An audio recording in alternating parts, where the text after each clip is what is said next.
Okay, we are live. Hi, thank you for joining us today. We are with Chris Davis for the Heart to Heart webinar. Hi, Chris. Hi, how you doing? Good. How are you? Oh, fine. It is springtime. So, are all the little birds near you? Are they all busy making nests, or what's going on? Yes. In fact, I saw my first crow couple because I help a lot of crows here. And I saw my first couple come in for food yesterday. And so that means babies have hatched, Oh my and goodness. it's just because before they kind of stay away and one will come in while the other one watches the babies or watches the eggs. And then now both of them came in. It was late in the afternoon. It was like, so they've been Oh, looking that's for food. fun. And yeah, so it was the first one was yesterday. So that was excited.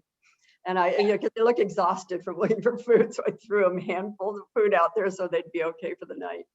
Oh my goodness. Yeah, you inspired me to start. I'm like really into my neighborhood crows now. And I've seen some, I'll have to share them maybe next time if I can learn how to really efficiently do screen share. But Yeah. there's like videos of crows that are like, they speak like wild crows saying like words. And I was Oh, thinking yeah. that it'd be really funny. So now when I see the crows like in front of my house, I say hi to them like and like I would a parrot, like hi. So, Yeah. Yeah. so I'm hoping, maybe someday I'll hear a hi back. They generally will have like a little bit of a lower, gravelier voice, but yes, they talk. I mean, I imagine, I don't know anything about the jays and stuff, but I imagine that a lot of the corvids do. But the crows and ravens do, I know for sure. Yeah, no, it's really nice to be able to appreciate, the birds that you see you go in and out of your house, and they're pretty spectacular to watch, even like little songbirds and stuff. Just they're also busy this time of year. They are. And unfortunately, across from us, this is something for everybody to think about, is that across from us, we saw someone, and I knew there was a nest there with a male and female that I've taken care of them since they were babies. And they're, within inside of my home. They're a block away, and not even a block as a crow flies. Yeah. But anyway, I got up late one morning. I'm looking, and oh my gosh.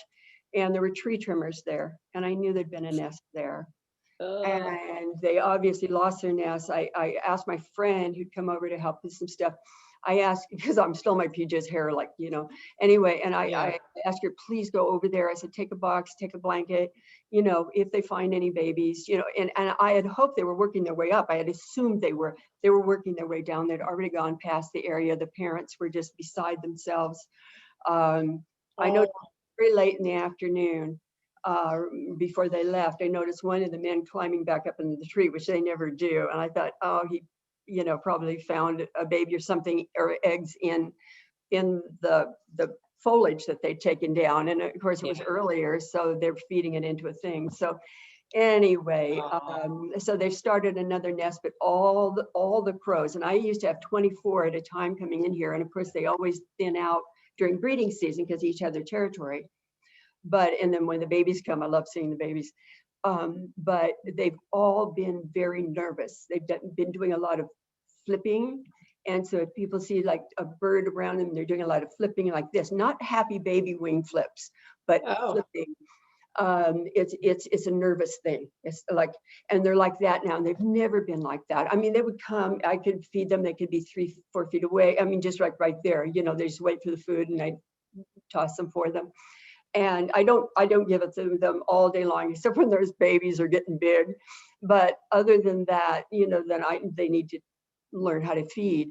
But so for people to understand that if they're going to be tree trimming, please, but even if it's a neighbor, if you know that every year they have it done in March or something in California, and maybe April in some of the warm or colder places, please have them hold off. And if your neighbors usually do that until the babies are fledged. And then once the babies are fledged, they'll be fine, because the parents will be with them, but they can roost at night in the tree. They don't need the nest anymore. They won't be going back to it. But I do ask everybody to think about that before they have really heavy duty shrubs, even, or trees trimmed, it is. You help them out a little bit, not take away their necessities for nesting.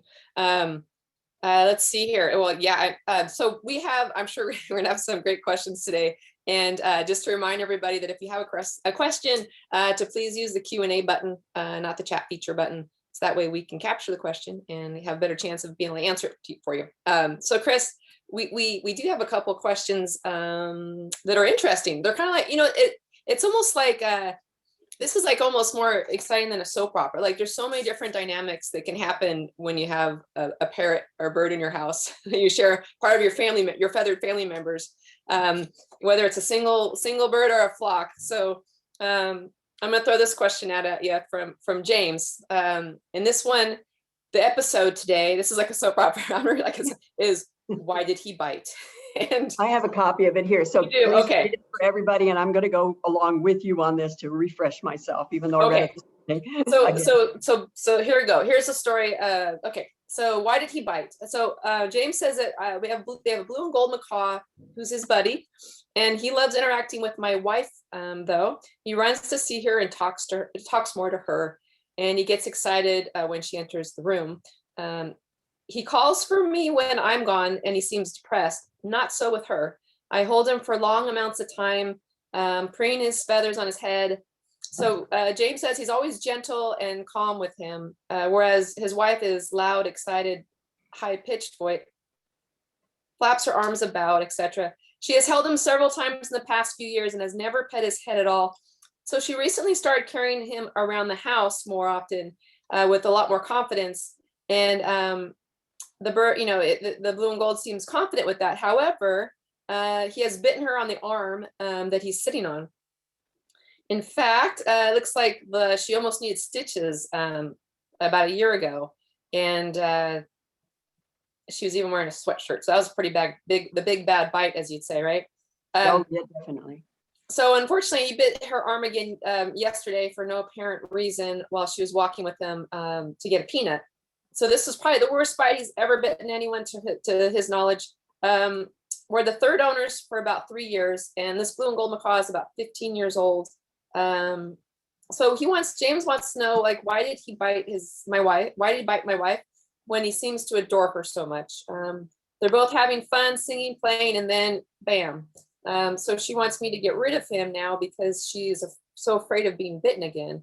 If it was just the bites like he does to me when he's upset, that would be different. These were horrible bites. So what do you think's going on there?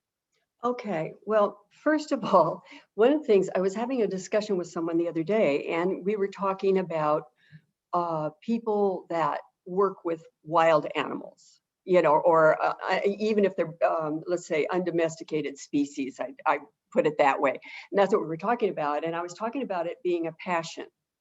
And I said, almost everybody I know who's worked with wild animals gets attacked at some point, or they run that risk, but they know it and they always go back because they can't help it. You're driven to it. I've had some scary bites in my life, and I can't live without them. And that's why I started working in behavior, because we were working with wild birds. And we have to remember, they're just 1 or 2 generations out of the jungle. And also that when people now were breeding birds, especially when they came in from quarantine, the ones that were not easily tameable, many of the older birds, as well as ones that were more aggressive, were the ones they bred. And it's important for all of us to remember that, because there is a certain genetic component that can be going on that we can't control. But to understand that whenever we're working with aggressive behavior, it might be something that's genetically encoded in that particular bird. His line is just a little more reactive. Does that mean he can't be a good pet? No, it just means that he has to be handled differently. Where the people understand the nuances of his movements. And if he seems to be just a little off, or he's getting overexcited. Now, I don't know how many people remember the old soap opera, which I never heard, or I never saw, but it was called, what was it? How the World Turns, or something like that. Yeah. Anyway, basically what we have here is a soap opera.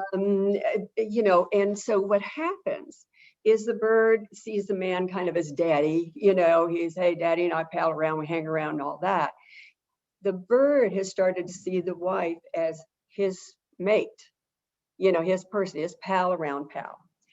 The problem with that is that then if she becomes his mate, birds are kind of macho in that, you know, the male is dominant, he's got to show himself off and be Mr. Macho. One of the things they'll do is, let's say that she was handling the bird and the husband even just walked within the eyesight of the man, of James. What would happen is that the bird would say, you know, let's get out of here. That, you know, that other guy's there. My competition is there. A lot of times people will have something like that happen, not even know why, because they haven't been watching. A behaviorist or a trainer would always be watching the environment. And so, you know, you're not just watching them, you have to see the triggers, all the triggers that might go on around a bird specifically, because that's what we're working with. But all other species are the same way, even, you know, lions and tigers, things like, you have to watch all around. You can't just watch them. You have to watch them and then pick up, you know, like stop something before it's going to happen. Anyway, like a child running by a large cat or something, you know, a lion or tiger, if you have one of those. You can't have somebody's kid just running by, because you might have, you know, 400 pounds leaping all of a sudden, you're trying to hold it back. So that's the thing, you know, and I used to do a wild animal thing where the guys were so sweet, because it was all different types of trainers. And it was a fundraiser for an elephant place in Africa. And what was sweet was that all the guys that had bears, lions and tigers and bears, oh my, they would always lead their animals away from you know, they'd go over several booths till there was another more predatory species, and they'd go by that booth and then zigzag back rather than go by mine. And because they understood, no, she has parrots, they're not a predatory species, we're going to flip them out, you know, and they just knew that inherently because they watched. So the reason I'm going to this long explanation is because people remember better that way, because they see it from all around. Basically, what they need to do is watch this bird, the triggers that are in their own environment. It can even be a mirror or the glass. Let's say it's nighttime, the lights are on inside, it's dark outside, it has a mirror effect. And so if the woman has the bird and is just walking through a room and the bird sees its own reflection, it can see that as another bird who could be a rival or a threat. And it will bite her, because in the wild, what they do is they bite the one they're with to tell them to get away. Of course, the one they're with is covered with feathers and stuff. So the bite is, and the minute they feel that, they take off. And that's why they'll go boom, you know? And so if they can't escape, the bite's really hard, because it's like, you're supposed to be getting out of here. You know, either we're in danger or that guy's gonna, I don't want him around us when we're together. And so there's a number, that's why behavior modification is not as simple as simply training out a behavior. You're dealing with genetics as well. And that's why I was talking about animal trainers even getting bitten, because that's what they do, you know, and there are myriad things going on that we don't even know. One of the things when I see something like this is I tell people, don't you have people even in your own family and you wonder, why the heck did you do that?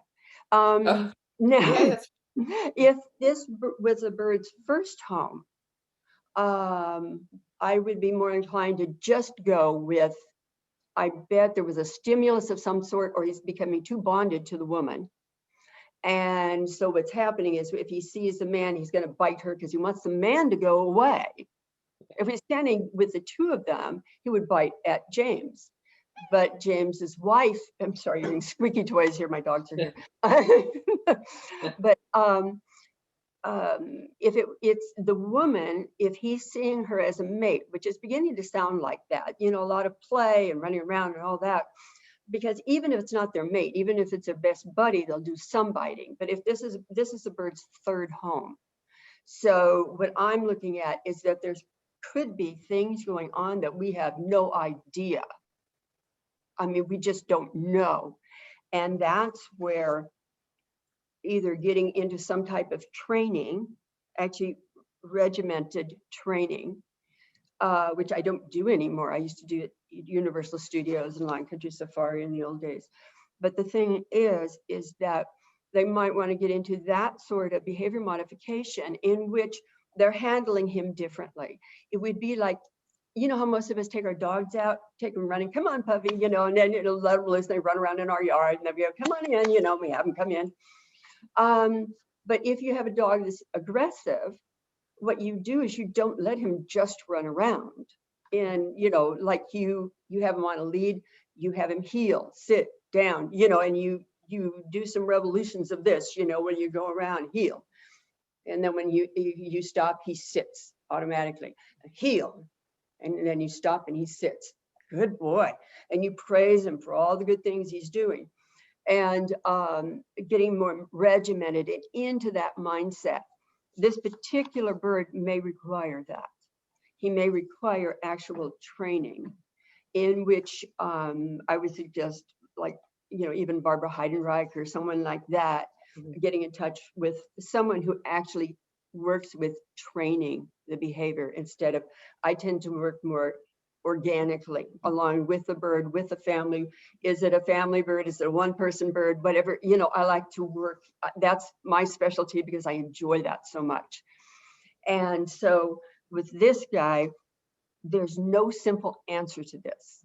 We could work, and if James wants to continue working with him, it sounds like his wife wants to get rid of it. And I think this is probably similar to what's happened in the past, but he could go to the person that he got the bird from and find out why, what were the situations when they finally had it? What were the situations that they saw when he was biting and becoming aggressive?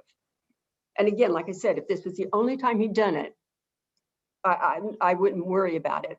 But he's been in 3 homes. There's a problem. When you have a bird who's been in 3 homes, there's a problem. And it's like most pit bulls really are cool. I mean, I've met a lot of cool pit bulls, but the one who's been in 3 or 4 homes, I wouldn't trust around small children, even though he's healing, staying, and being a good guy. You don't know some of those triggers that have been bred into them. You know, genetically, they might just have an ancestor in there that's just kind of, and goes after anything small, moving fast, you know, or whatever. And so it's the same way with birds, that most of them are fine. And it's, but when I see 3 different times, we're getting to the point where this bird is going to need some really focused interaction, some real training. And that's where somebody who's willing to sit down and work with him twice a day, just getting him first to come onto the arm on command, even though he may already come on command, but teaching him, I don't use a clicker. I always just said, okay, okay, okay, or good, good, good, good, good, good. But because my voice is faster than my clicker, I'm not that coordinated. And so I usually would give an answer where I thought, well, you could try this or that. With this bird, I don't think you have the luxury of being bitten again, either James or his wife. And I don't think this bird, certainly, he doesn't have the luxury of biting another person, losing another home, even if they decide not to keep him. My suggestion would be, if he wants to work with him, do check with someone who actually does training. And that would be, you know, again, it's like a clicker training, or I just use my voice. Good, good, good. They're fine with that. I look at clicker training. We used it, what, 40 years ago at Universal Studios all the time, you know? So for me, that's very regimented. It's like raising kids. So the way I blend families, and the way that I see this is raising kids just in a different way. I never raised our kids with clickers, and they turned out to be great adults. So anyway, and it was just, you know, verbal and interacting and saying, good, you know, oh, thank you, or whatever. So in this case, I would invite him to give me a phone call. I can give him some more names or possibilities. But I just, you know, I want to do the best for this bird. I don't want him to go, he may have to go into home number 4, but it would need to be someone who is willing to train him, Not just say, oh, he's being cool right now. That doesn't mean anything. This bird has a history. Don't be shy about sharing that history with the next person and finding someone who has well-behaved animals. And so I would go there, and then I would say to James, if he would like to please send his email into Lafeber Company, and I will be happy to talk to him on the phone about this, but not work with this particular bird because he needs training.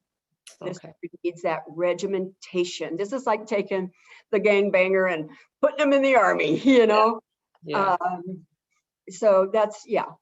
So Chris, I just real kind of a follow-up question for you is, when you get, you know, oftentimes it's called like the big bad bite, right? Your bird that just suddenly, just for whatever reason, gives you that really nasty bite.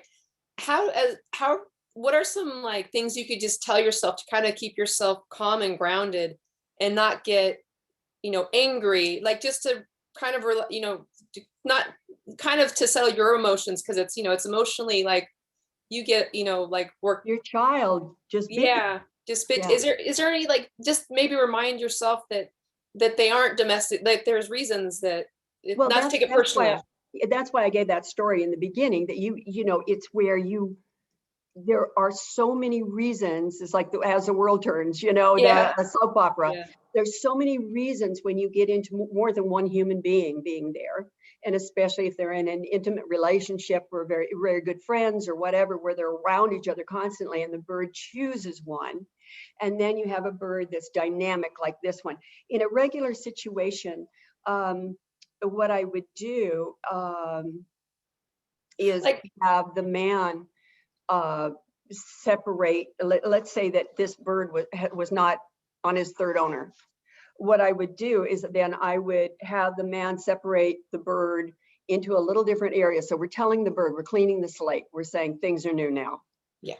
And I would move the bird into a different location, but one where he sees the man more. So we're keeping the man more involved. Part of the thing is that you will often have someone else come in that the bird loves, but they're not as passionate about the bird themselves. And that's just who they are. And that's okay. But the thing is in this situation, too much freedom was allowed with this guy. So it was someone who's a, you know, third time owned bird. So the thing is with a regular, you know, your regular bird, when you have hurt feelings, I have a friend, actually, ironically, we've been friends for over 40 years. And just last week, she has a cockatoo. She's had it for over 20 years, maybe 30 years at this point. I can't remember. She hand raised it. And she went in, she was in a hurry. She went in to clean the cage before she went off to work. And it came down and bit her right next to her eye. And this is a woman who's professional. She's worked with birds her entire life, bred them, worked with some behavior, grooms them, just everything. She has a shop, everything. And it was a nasty bite. Yeah. And she's still working with the betrayal, because we always do. I can say anytime that I've been badly bitten by, you know, one of my guys, I have hurt feelings. Yeah. And I'm a trainer. I was a trainer. I'm a behavior consultant. And I know that all the things that even maybe, you know, and usually it was triggered by something, because my birds have been raised by me. They're very well behaved. On a blue moon, it'll happen. And I would have hurt feelings. So the thing is that's why I was talking about how, you know, we have to remember that they are wild animals. We brought them into our home, but with this particular bird, keep putting that on as an addendum so people know, this particular bird, he's in his third home, and that means there's something going on besides everybody going, oh, he's just so much fun. Yeah, he is, until he bites you. And if you don't have the time invested, like my friend does in her bird, if you don't have the time invested, then it's just easier to get another bird, you know. So that's why I wanted to talk to James, because I figure we can kind of kick around possibilities. I could recommend different trainers that work with different types of things, maybe somebody in his area, whatever, who would actually teach him hard-on training, you know, because a bird like this, that's what they need. I'm not any trainer, you know, because I tend to work more organically. I'm very much trainer, especially for a bird like this, you know. All right. Are you ready for the second question? Started as a trainer, so I'm just saying, you know, oh, and I'm drinking water out of this. I know I look like a moonshiner, but it's just water. I go through so much when I'm talking, so. It looks refreshing. So Debbie had a question. Okay, I'm going to read this. This is from Debbie. She says, Debbie has 7 parrots, and all but 1 are rehomed and have been with her for at least 10 years. So she said, you know, a flock of 7 for like at least 10 years or maybe longer. She has 3 Amazons in their 30s, which she's adopted in 1994, 95, and 2008. 1 10-year-old Sun Conure adopted 10 years ago. Timna African Gray, who's about 28. A Congo African Gray, who's around 18. And her 1 hand-fed bird is Whisper, who is a 23-year-old male Congo African Gray. And he's also the only male in the flock. So the problem that she's experiencing is that when she took in Gracie, the female Congo African Gray, she needed lots of attention because she was terrified of everything. And in doing so, she became more bonded to me, and Whisper became more irritable. So we might have some bird jealousy here. We are now at the point where he attacks me every chance he gets. My only thing is he is willing to step up on my arm while I'm wrapped in a towel. And I want to get him back to our good times, but she's trying to figure out how to do that if she's moving him to another part of the house, or moving Gracie to another part of the house would be a good idea. Not sure if I've let it go too long. It was a gradual increase in aggression and aloofness. So what I could do, at least get to the point where he isn't attacking me. And Maya is the Timna African Gray is in a different room because being around all the other birds stresses her. So Gracie has lived in the family room for the first year while she settled in. And let's see, just walking into the room, she would scream and fall to the floor of her cage. Even now she's afraid of the other birds, except for Whisper. Otherwise, the birds are in a large room in my walk-out lower level. Everyone is allowed out during the day, except for Whisper, since he started chewing the woodwork on the woodwork. She also has a dog upstairs, so time out of the cage is more limited because the dog. So there's a lot going on, a lot of different flock dynamics here. Yeah, they talk about days of our lives. Ooh, I know, right? Turns, you know, a soap opera. You know, I gave this story only a month or 2 ago, but I'll just recap very quickly that my beloved yellow-naped Amazon, whom I've now had for 40 years, I adopted, because I used to adopt birds when, you know, and then I would find other homes for them. I never sold them or anything. I just looked for the perfect person. And then, you know, and if they and the bird got together, it's like, yeah, you know, and they'd say, well, okay, you know, and they'd be people I trusted and I knew that I could follow along.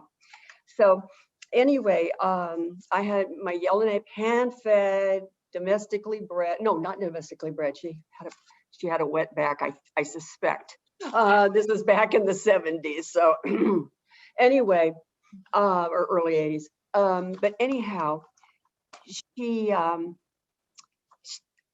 adores me. We kiss, I snuggle her. People, you've met her, Laura, and she's very snuggly and cuddly, and with me. When she was about 10 years old, maybe 15, I adopted a wonderful double yellowhead.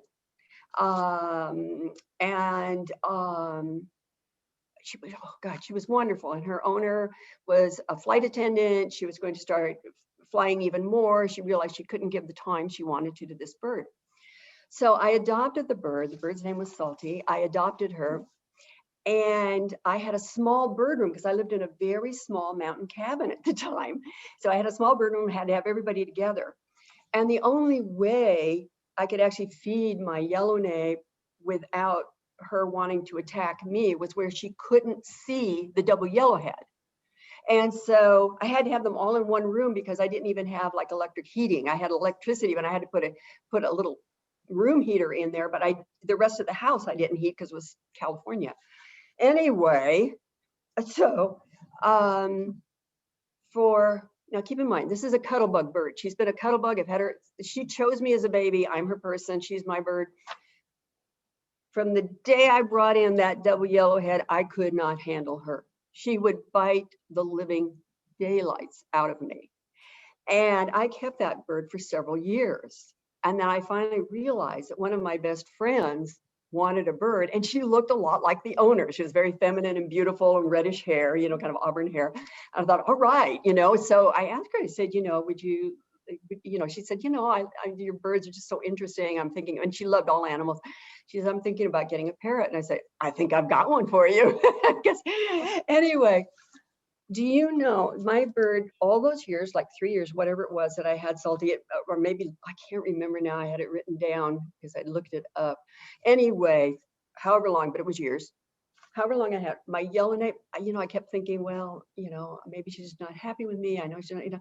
Anyway, even if she couldn't see Salty, she knew she was there in the room, even though I had things covered, she knew she was there. The moment my friend left with Salty, and I lived up on a hillside, so you had to go down all these stairs to get to your car because there was no, you know, it was a hillside and there was no driveway. Anyway, the moment that bird left, my yellowneck came out on my arm and wanted to be cuddled. It was that fast, that fast. Wow. So what I would recommend for Debbie, I know she's got a situation here where she's limited on space. One of the reasons Whisper is chewing wood right now, it could be, you know, nesting because he's got the hormones of the females in there and they don't even have, you know, it can be, you can have an Amazon and a cockatoo and the hormones will get each other going. You know, it's just sort of, it gets them going. It could be because of that, but it also could be just aggravation because he's not being handled in the manner that he wants to be handled. That's one of the things, yeah, and so just a second, my tongue is, you know, the roof of my mouth.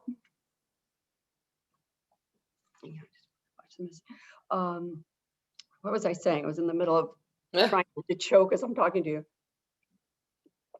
Oh, so with her situation, I have it written down here. So everybody, I'm looking downward here and I'm like,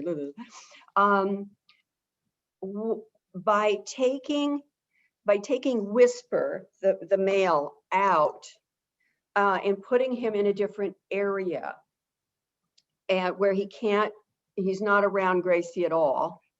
And I understand the space situation, but we also have, you know, like I said, we have 2 mature birds here. So we're having hormone situation too. And I want to knock out that hormone factor because their hormones rise anyway, but when they smell the opposite sex, they really get rolling. And so by separating them physically, then what I would do, I actually wrote this down ahead of time because you had shared this before. And I said, you know, talk with Whisper, apologize for hurting his feelings. Let him know that you love him more than any other bird. And one of the things I was thinking is which most hand-fed babies don't. I mean, mine don't like it. They'll do it, but it's like begrudgingly. But you know, if Debbie can get him on to a stick and then put him in a small cage, you know, just almost like a, you know, one of those little, like a little travel type cage, but a small cage, and take him upstairs because I know she has a dog and she's concerned about he can't stay up there because of that. So, but to take him up there with her, if that's where she spends her time, like watching TV or, you know, reading or cooking and eating and doing all the kind of household things, if she took him upstairs and had him have just time with her, she might even, I don't know whether she's married or not, but if she's not, or if she is or has a partner, either way, ask the partner if they don't mind. But even having that little cage be a sleepy cage. So let's say she'd take him, you know, in the early evening, she would just take him upstairs with her in a smaller cage, if she can transfer him with a stick or something for the time being. Sit there, talk with him, having be part of everything. I would probably cover like 3/4 of the cage and just have the front open so that he could see what's going on, but he also could back off a bit so that if he was too much stimulus with the dog running by or whatever, but where he becomes part of her life, where while she's cooking dinner, not necessarily cooking, but making a salad or whatever, something where the fumes aren't going to get to him. But and then at night when she's sleeping, put him on a nightstand or a little TV tray next to the bed, that type of thing, or, in the bedroom. And then just really focus him having just time between the two of them. And with her apologizing to him. I mentioned in some of the old ones, in the old seminars, which are, you can see on YouTube, on the Lafeber channel on YouTube. I've mentioned this before, where you sit down and one of the early ones I talked about, one of the men that had a wild bird and he couldn't get it out of the cage with a cockatoo, and he'd overstimulated it, and he'd held it too long because the taming techniques were working. He'd held it too long, and I kept telling him to go short. And so what happened was then because he went too long, the bird completely reverted, just like bam, overnight. It was just like, stay away from me. And I told him, tomorrow morning before you go to work, tell the bird you're sorry you were a jerk. And I said, use the word jerk or something like that. I said, because the bird's feeling your feelings. And he's, and he wants you to know what a bad person you've done by doing this, And so, because he's a wild animal, especially, that one didn't know human behavior at all and wasn't familiar with it, hadn't been friends with him. It was a wild animal. And he had just started to trust the man, and the man had overstepped his bounds. And so anyway, and then that night, the man did that. The next night, the man calls me, and I'm hearing happy cockatoo chirps, chirp, chirp, chirp, chirp, chirp, chirp, chirp, chirp, from the other room. And I'm wondering, I'm thinking, can this be what I'm hearing? And the man said, Chris, I just wanted to tell you. He said, I did what you told me. He said, when I got up this morning, I told the bird I was sorry for the jerk. I handled him too long. I just wanted to be his friend, because that's what I told him. Tell him, you just want to be his friend, and you want him not to be afraid. You're never going to harm him. And then you're really sorry that you did this, that you were bad. You didn't mean to do that. You won't do it again. And he said, I came home, and he said, I got home from work, and I said, okay, I'm going to work the bird. So he opens up the cage, puts his arm out, the bird hops on his arm. The bird lets him scream. And then he said he went and put the bird back, and the bird was on the cage dancing now, going, dip, dip, dip, dip, dip, all happy, because he knew he wasn't going to be killed and eaten. This was a wild bird that responded to this. So think about a pet bird that, because he's learned what people look like and how they act when they're remorseful or they're whatever, but he knows the emotions of humans. So I think if she sits down and just talks to him and has him have one-on-one time with her, and where he can't at least see Gracie, the hormones will still be there, but where he can't during the day see her, because she's afraid of other birds anyway. So and he doesn't see Debbie handling Gracie. Okay. I think she can get her friendship back. She should be able to relatively fast. And especially if she takes him, and it would be, she'd be saying, hey, Whisper, come on, let's go put you in the little travel cage. You can go up with me while I fix a salad for dinner, or you can come up with me. Do you want to sleep with me? And put him up, like I said, on a TV tray. Is it just because he's, a Congo is not that big, and you can just put him in a small cage just to sleep or to spend time with her while she watches TV. And I think she'll find that he'll start thinking, well, okay, you're not as bad as I really was acting. You've redeemed yourself, and hopefully angels will sing, and that everything will be okay. But usually they come around very quickly if that's done. But you have to apologize, and that's what I was preparing to do with mine, with Golas. And I was preparing to apologize. She just hopped on my arm and said, hey, fine. Then, the other bird's gone. I'm cool. And it was like all those years that I couldn't handle her just hadn't existed, and all those nasty bites. Wow. So when you have a bite like that, you're going to have hard feelings. And if you have anger, just don't go around the bird for a while. If you can have someone else take care of him, or give him treats and things from outside the cage. Mm-hmm. And only as long as he's not making aggressive movements. This is answering your primary question. Oh yeah, yeah. And so you put yourself in a situation where you can have interactive times without the risk of being bitten.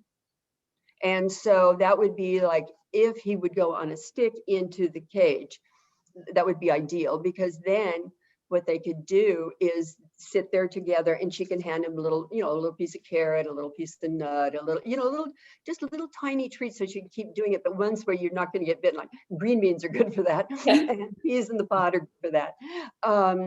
So, to do that where they have some intimate interactions where he's right here while she's watching TV and she's talking to him. He's not way up above her. He's right here, but where she can watch the dog situation as well. And that's why I want to have him covered so that he's just more facing her. So he's not seeing where the dog's running by and this and that, where he has to watch all around him in this cage.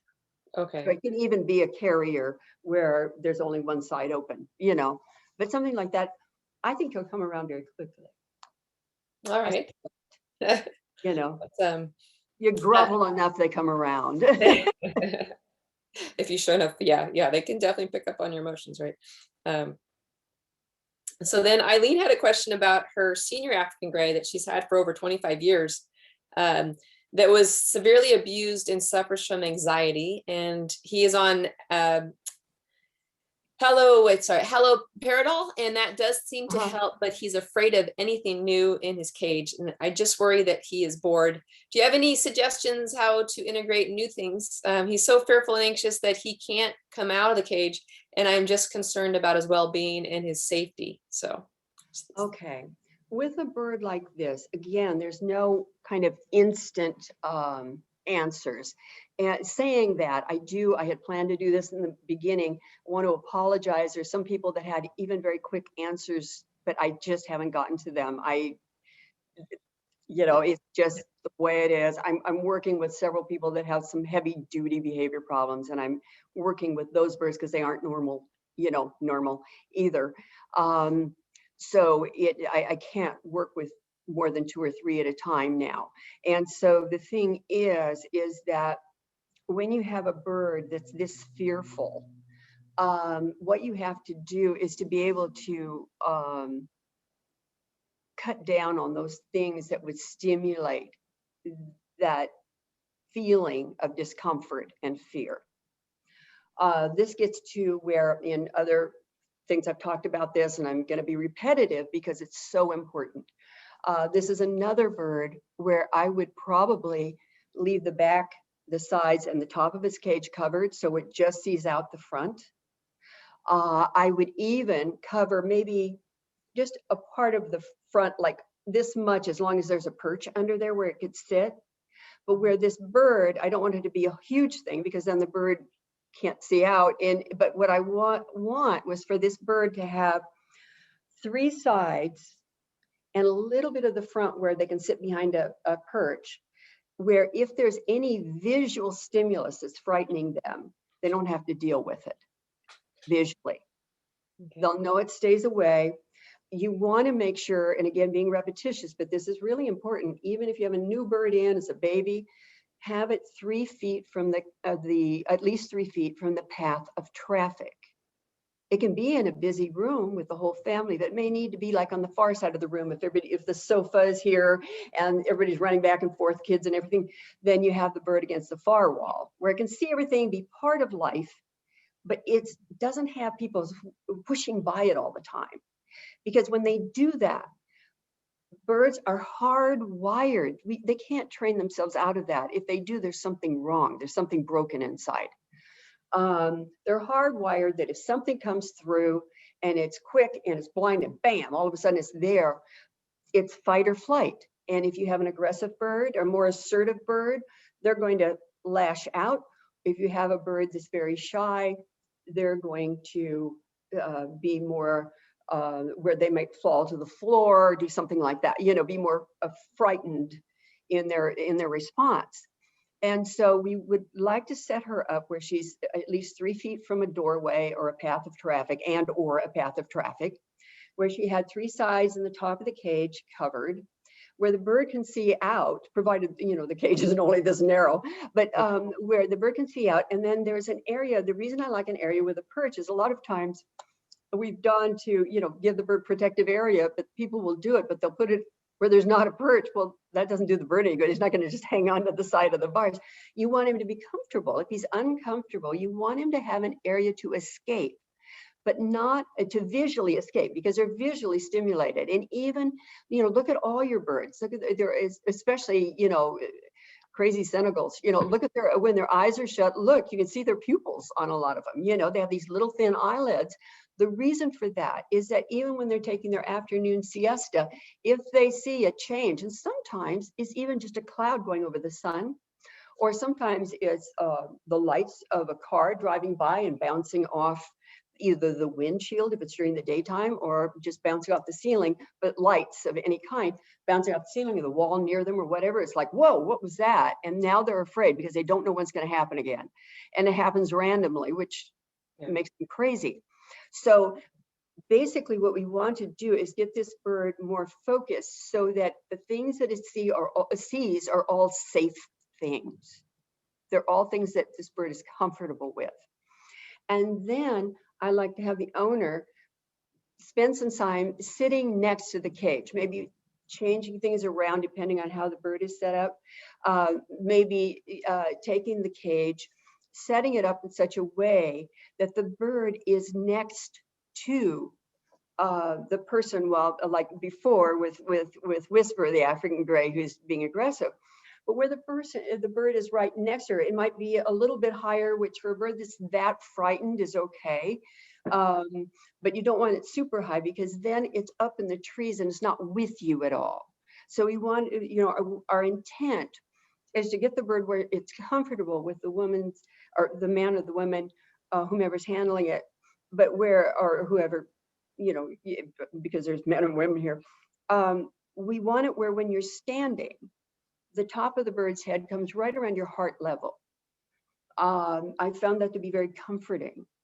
And that's one of the ways I was, you know, I mean, I've used for animals that are fearful, even wild animals, you know, I just hold them to my chest, you know, wrap them up and hold them, and not in a way where they're still struggling, just talk to them real quick. And I've had them calm down literally within like a second, like, oh, and then I'll have them stop and look at me like, you're not going to hurt me, you know? And so then they say, okay. And then, you know, a lot of them, I would go like underneath the feathers here and start to scratch them when they got that comfortable. And with this bird, what I would do is I'd save one of her long, like a flight feather or a tail feather, and hang on to it, because then when this bird starts to become more comfortable, or you can do this through the bars of the cage, you can start to scratch your own head right where birds preen each other, and start to do that with the end of the feather. So let's say my red pen here, which is out of ink. Let's say that this is a feather. And what you can do, if you have a bird who's afraid of having hands around it, especially his face or whatever, you can take that feather even from the outside, and you, first of all, you do it to yourself, and you look at how birds preen. They don't come from over here and go boom, boom, boom, boom, boom, like we do with our hands. They come up here and they go underneath the feathers. So the bird's only seeing its own feathers here. And so you're using one of the bird's own feathers and you're just gently stroking like that. And you keep the movements tiny. You want to keep it like when you see a bird's beak nibbling, those tiny little nibbles, literally like 1/8 of an inch. And you just do little bitty little ones on this. Now on macaw, you can go to 1/4 of an inch, but a gray, if it's a Timna gray, you want to even go small, you know, just keep it as small. What I've done in one like that is I actually keep the tip in one place and then just sort of gently massage an area and stop. And when you stop, you don't drop away, because birds don't do that. What they do, they stay close. They do here, they take a couple of cooties off, they nibble them, and then they come back, but they stay over here. They don't go over there and come back and do it like we would with our hands. You have to look at things from the size of an African gray.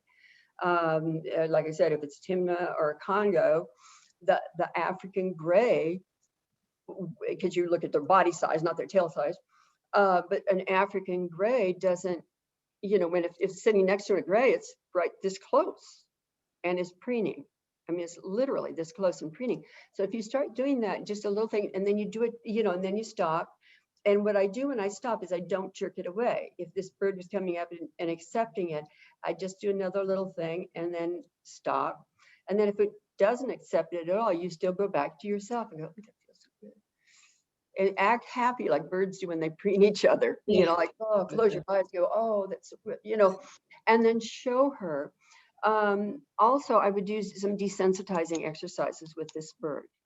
And the way that I do that is that once I get the bird where the top of her head is to the center of my chest, and I get her where she's okay with me and she understands movement, I start doing quick movements. I'm gonna move this just a little bit down so you can see. Quick movements with my hands, like I'll brush myself off. I'll start out and I'm literally touching my body. Do you see? Yeah. And I'm doing normal human stuff. And I might start out with just one thing like that, and they might go, whoa, and I say, oh, it's okay, you know, what, you know, and then I'll keep my hand there and I'll just hold it there for a moment, and they'll rub it and I'll do that, and then I'll stop. Do you see where at first I did this, and if they get really frightened, then oops, okay. Then what I'll do is I'll hold it for a moment, I'll stop, and then I'll bring it back up and I'll just hold it here.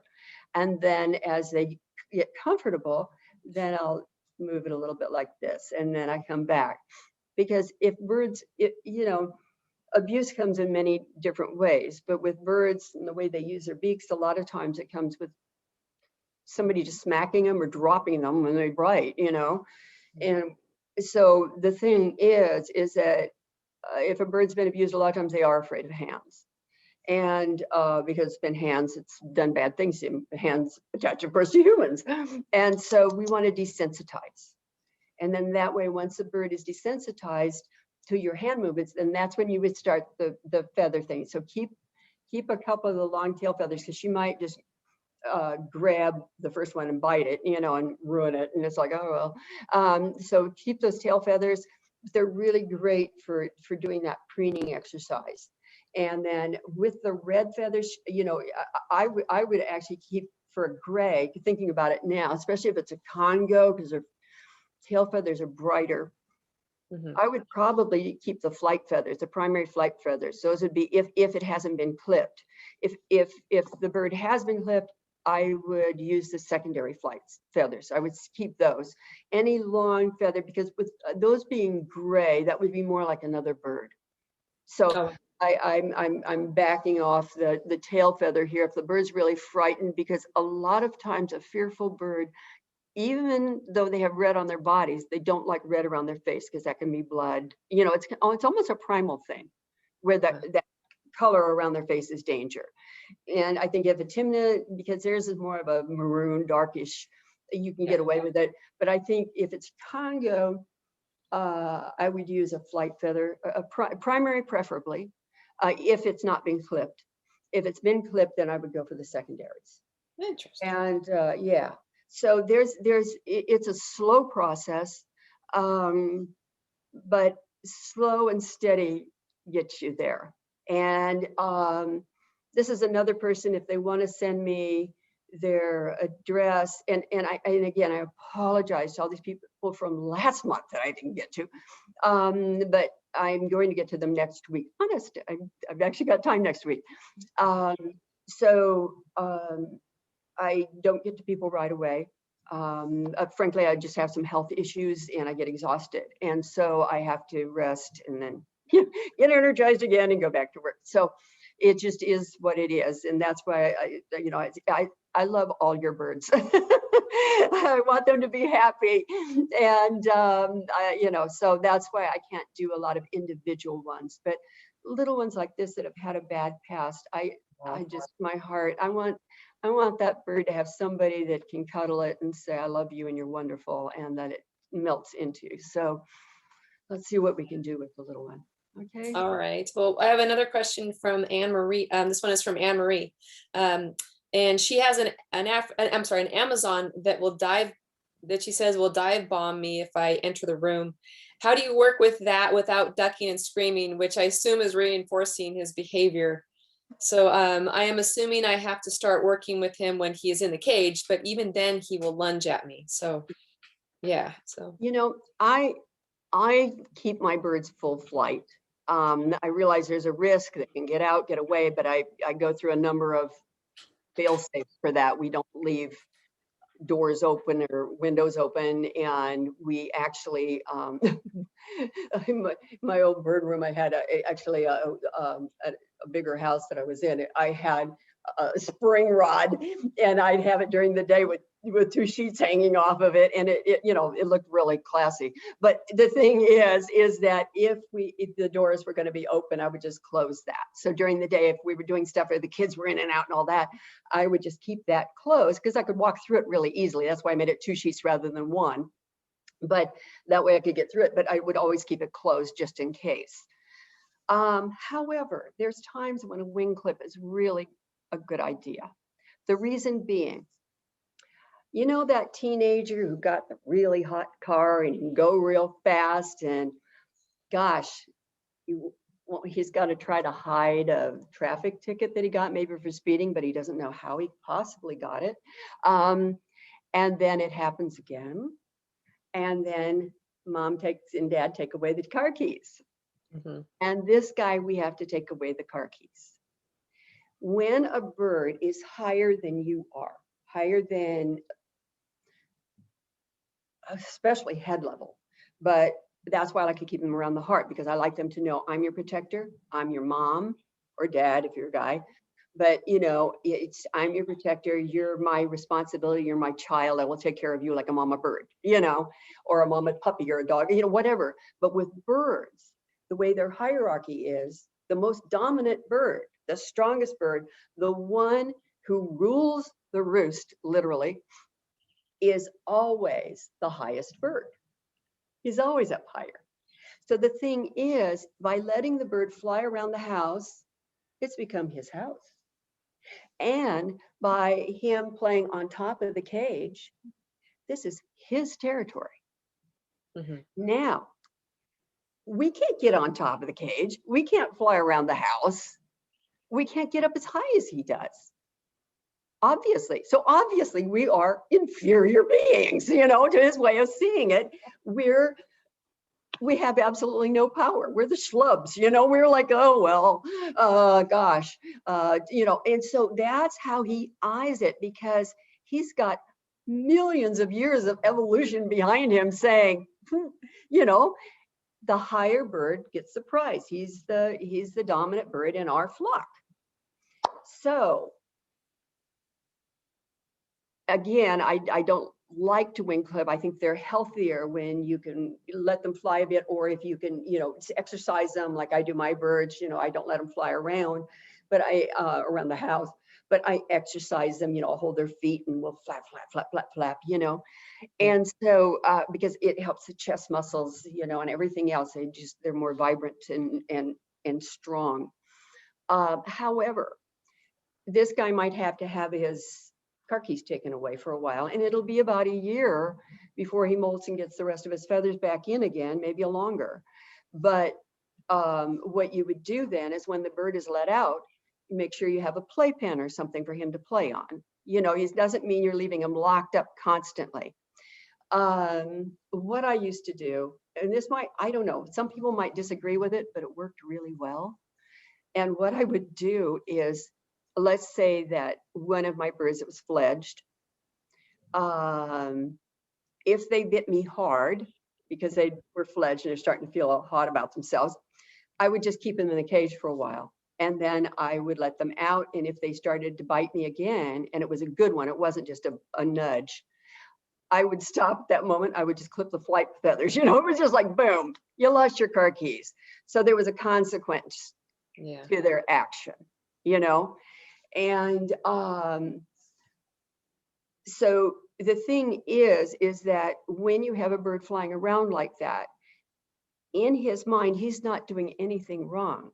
And if you're doing something that he doesn't want you to do, or he doesn't like you to do, or whatever, or if you're, you know, he's hungry and he doesn't want his regular food, he decided, you know, he wants, I don't know, a piece of, or blueberry, or a piece of whatever, and you know they're not in season, let's say the blueberries, then he can bite you, you know, just because this becomes an expression. He's saying, what he's saying is, I'm not real happy with you right now, and so he'll do that. Or he'll say, I'm claiming the sofa. I just thought I'd let you know.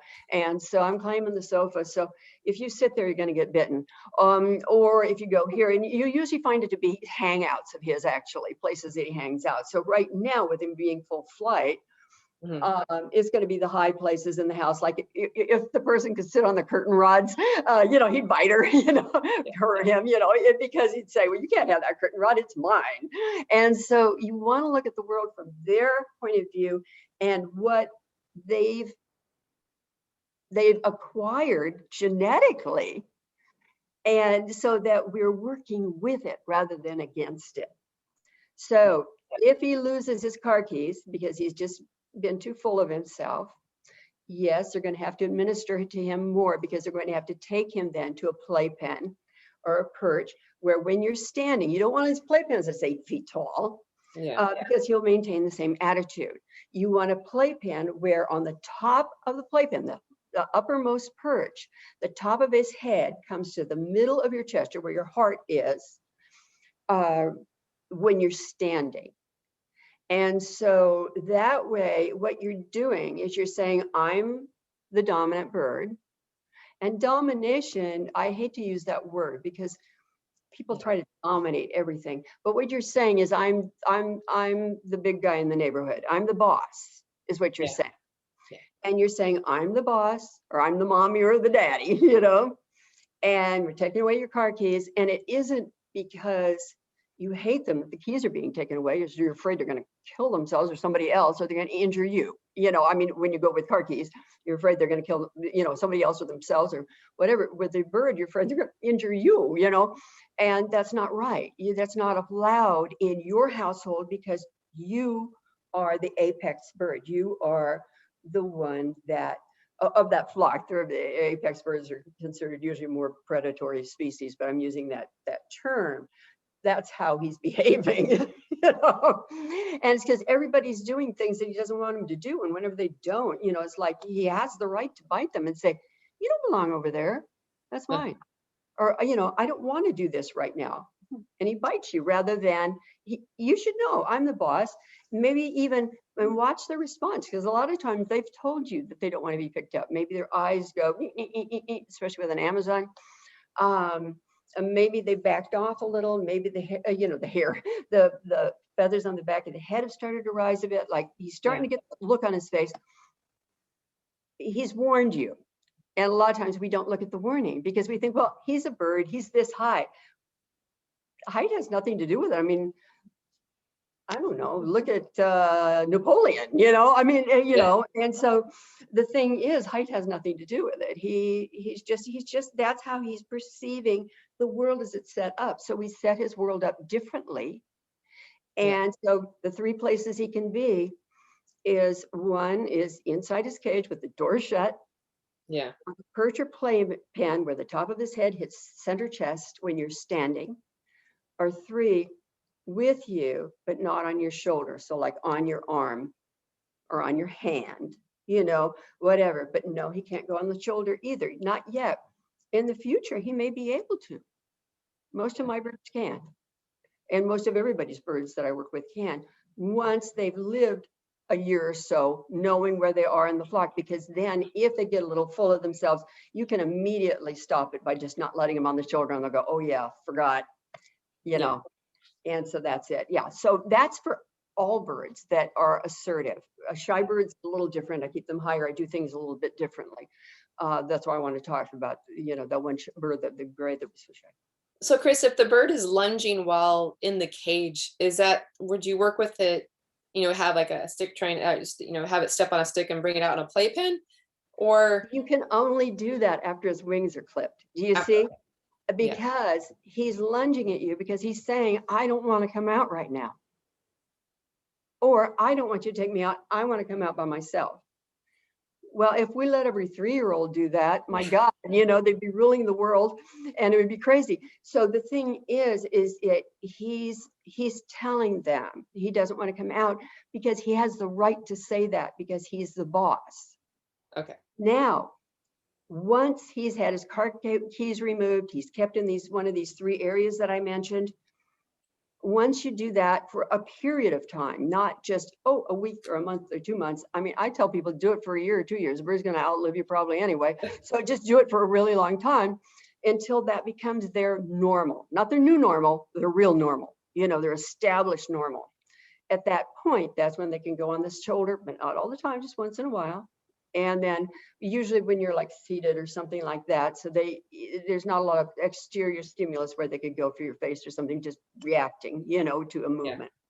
Yeah. But yeah. And I imagine you probably want maybe a professional groomer or a veterinarian to trim the feathers for you. So. If you have, if you're not in the bird business, please, and have it be an avian vet or someone who grooms birds or has had birds for a long time and their birds are groomed properly or clipped properly and they're in great shape. But the thing is that the bird will still maybe do that little bit of a lunge. And then you just shut the door, say, okay, you don't want me to bother you. You shut the door and let them, even when their wings are clipped, I don't force them unless I have to. So like with my birds, if I go in and somebody makes a little, like a beak like that, they're all full flight, but they don't fly everywhere. So they're not dominant. So the thing is they might make a little move like that.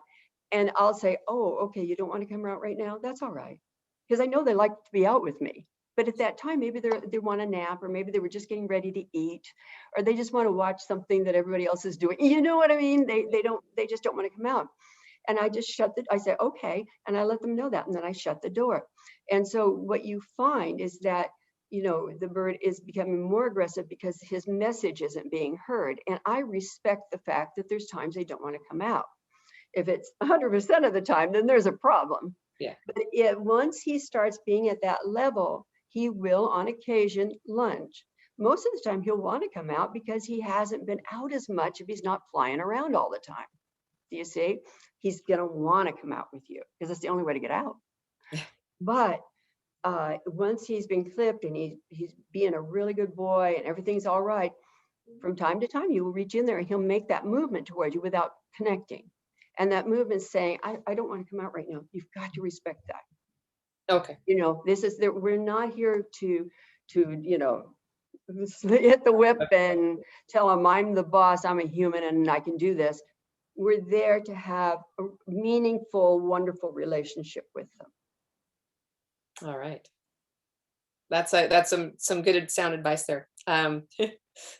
So we had a lot of interesting questions today, a lot about biting. I think we might just be able to do a webinar on biting. I mean, it's springtime. Yes. And so a lot of people, even those that have had youngsters and now they're getting into their sexual maturity, and now it's showing itself. And that's where they'll get this aggression or assertiveness, one or the other. Assertiveness not being as strong as aggression. The assertiveness is that thing where there was that little strike without touching you. That's saying, I'm asserting my rights. I don't want to come out. But that's where you get it with, in the breeding season, it just, hormones are going all over the place. And so that's the other reason, that you have to look at dynamics and politics and all that, especially when you have multiple birds, because even if you have grays together or Amazon together, even if you just have an Amazon and a gray, the hormones, if it's a male and female, hormones are exacerbated, they're increased. And if it's two males, it might be macho and like a lot of display stuff, the tail's going, and all that. But they're not going to be horrible. But when there's a female and things are cranking up, the hormones are cranking up. Love rears its ugly head, And so, so you're going to have drama. It's just like we said earlier, it's sometimes having a bird that it's like a soap opera that so if you think of it that way, maybe it's a little bit easier to take, like, oh, what's days of our lives, right? Because a lot of the stuff, when you start to really learn and look at their behavior, what you find is a lot of stuff is stimulated by us. And it's not, and I'm not saying people are horrible for doing it. No, I've done it, where you just happen to walk by too quickly or something, the bird lunges out or falls off its perch or whatever. It's like, oh my God, I'm so sorry. And, but it's that type of thing, we've all done it. And it just, be aware of how they perceive the world. But those three places I mentioned, those will help. Even if you have a bird who's kind of on the edge and you're thinking, if you keep them in those 3 situations, then they usually are fine. I mean, unless you have horrible problems beforehand, if they've gone out and bombed the neighborhood, or taken a Uzi and done whatever. But other than that, they'll, if they're just a normal bird feeling their hormones, they'll usually be fine. Okay. I'm going to announce today's winner. We have a giveaway. Yay. And so today's winner, you're going to get a bag of Lafeber's tropical fruit pellets, as well as a bag of Lafeber food that of your choice.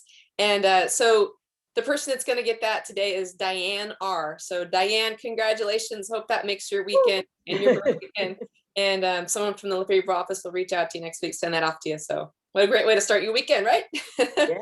Yeah. Well, and let us know if you're, how your bird likes. We like to feedback on our there's the testimonial page on Lafeber.com. So your bird, let us know your bird's favorite food from Lafeber. So also, I was going to give an announcement on next Friday's webinar. We are on with Dr. Lamb.